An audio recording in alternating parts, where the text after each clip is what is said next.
Hey folks, Jimmy here, aka Palette for Dead. Welcome back to the channel and welcome back to another issue of White Dwarf magazine. Now, with all these videos, if you like them, hit that like button, subscribe to the channel if you haven't already, and drop a comment down below. I love hearing back from you guys, and it helps the channel out massively too. So, without further ado, we're on White Dwarf issue 463. It came out a couple of days ago. I would have done a video sooner, but a bit tired from work and everything like that. And yeah, I thought now is a good time to have a nosy through it. So, without further ado, let's crack on with it. So, to start off with this kind of flick through, starting off in my favourite section, the contact section, which is where people send in their photos of the models I've painted, letters as well and everything like that, and there are always some fantastic ones. There's some Imperial Fists just up here, very nicely painted. I do kind of like that yellow paint scheme. I'm not big into Space Marines, but they do look really good and they are very nicely done. We also have a Lady Alinda for Mortarch of Grief just down here as well, which is a very nicely painted one. Very vibrant colours, which is very well done. There's not a doesn't look like there's super huge amounts of detail, and the colour scheme's kind of a little bit basic, but the actual vibrancy of colours is really good. So it is definitely a decent way of painting up the model, which it looks pretty cool. There's also an awesome bit of Space Good Old Sisters of Battle as well up here. Using some scenery, it makes the piece look absolutely fantastic, having 3 characters on there and having that big part of the scenery piece as well there. Really good idea. If you have the opportunity to do something like that, by all means go for it. I cannot say how kind of impressive that type of thing is, and it looks very good when people do it, so it's definitely worth doing. Got some more Sisters of Battle in a grey paint scheme, which I've never seen before, which looks very nice though. It's a damn good colour scheme. I think it works really well. If I end up getting Imperial magazine, because you get Sisters of Battle in that, in all honesty, I'm not going to lie, that may be the scheme that I go for, or something like that. I'm going to have to look through and see what other schemes are available to go through. You got an awesome Aventis Fire Strike here as well, which is the model of the month, and it is very nicely done. A lot of detail has gone into them wings. Getting them done must have taken an absolute age. Absolutely fantastic. Can't say enough good things about that. It is a very lovely painted model. Damn good. The person who did that, it did absolutely fantastic, and did very well. Then we've got some awesome Sepulchral Guard just on here as well, which are one of my favourite warbands. I painted these up a while ago, a set of these up, and they work very well. And I really enjoy painting them. They're a really nice colour scheme to go for, a very nice warband. If you ever do for Warhammer Underworlds and you can get a set of these, get these guys. They're squishy because they're skeletons, so they're not always the strongest, but they are a very nice scheme to go with, along with Skaven as well. They work very well, and you can get some really cool looks out of them. And then we have a Knight of Shrouds on this page, which has some very nice, well done kind of lighting textures around everything, so it's very luminescent and everything like that as well. Works very well. A very nicely painted model. If you have the ability and the time and patience to paint up that kind of glow around that type of bases and stuff like that, go for it. By all means, it works very well and it looks fantastic. And we have some awesome Lord of the Rings models as well. So we've got Helm Hanahand and Húrin the Tall. It's always lovely to see some good old Lord of the Rings in the magazine, which is always very good.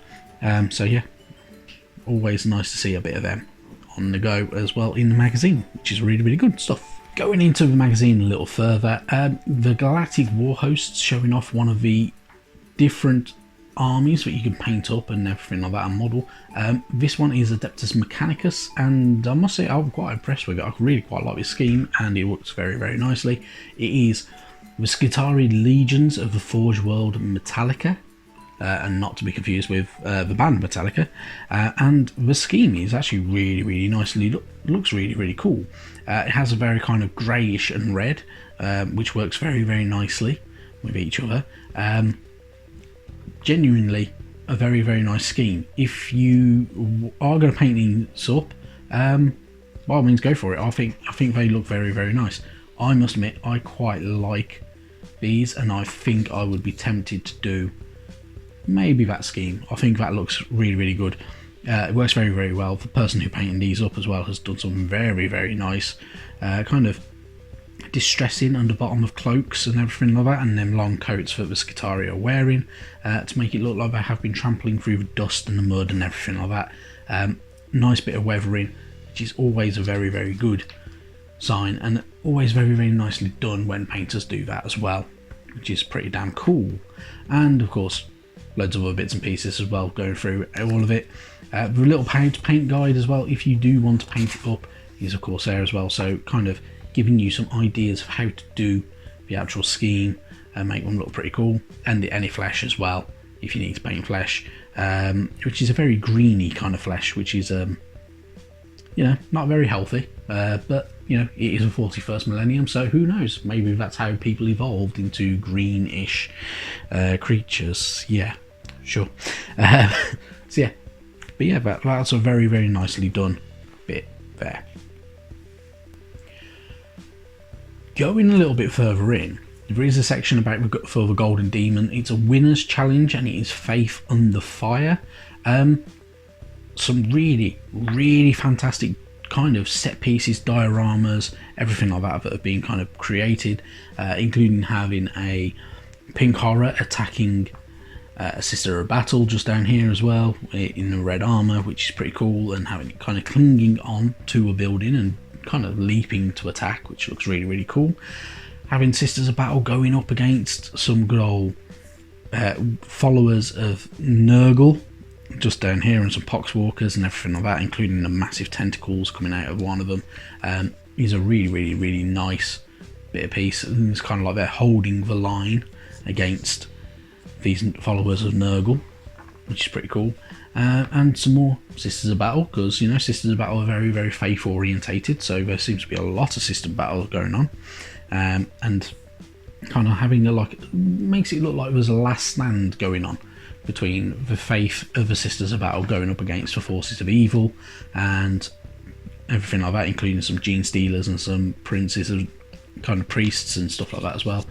And a very nice camo paint scheme for Space Marines, which I really, really like. I quite appreciate that. I think it looks very, very good, having a camo paint scheme, which isn't seen very often in a lot of Warhammer armies. They're normally bright, bold colours and everything like that. I really, really like having seen that camo scheme though. I think it looks fantastic. Moving on to the Aegis Sigma though, there is the Tale of Four Warlords section in that section, and it is Lumineth Realm Lords, Slaves to Darkness, Head Knights of Slaanesh, and the Cities of Sigmar, and they are very, very nice looking armies as well. So the Lumineth Realm Lords, very, very nicely painted in silver and blue colours, which is a very nice paint scheme, I must say. They also have the End of Spell as part of their 500 points, which is pretty cool. And yeah, it's just really, really nice. It's really nice to see that type of scheme going on. I must admit, I have Lumineth Realm Lords and I've still not painted them because I'm not sure what scheme to go for. I like a lot of the schemes and I just cannot settle on one scheme, unfortunately, which is kind of slowing me down with painting them because I've had them for nearly a year now. The Slaves to Darkness, of course, mainly painted in black and red and everything like that, and looking very dark, grimy and very chaos orientated, using a lot of snow on bases, which I do like to see people using things like the Valhalla snow on bases. It looks very, very nice, gives it a very, very good look to it as well, which is pretty damn cool. Definitely worth doing. Cities of Sigmar, you don't see a lot of them very often. These have a lot of Phoenix Guard in there and Anointed and some Sylvaneth in there as well. Yeah, we just don't see enough Cities of Sigmar stuff. I think with the lack of units coming out for it until the new Order of Azir start coming out, it doesn't feel like there's a lot gone on for it, and so it needs a lot more to it. But this is a very, very nice paint scheme and it works very, very well. It's quite bright, it's quite vibrant. but it can get lost if you're playing up against somebody else who paints like a lot of pink and stuff like that. If you're playing up against somebody who's, say for instance, doing Head Knights of Slaanesh in a very mainly pink paint scheme, these guys will kind of look a bit not like they don't look like they're contrasting against it very well. And then you've got the Hosts of Excess as well.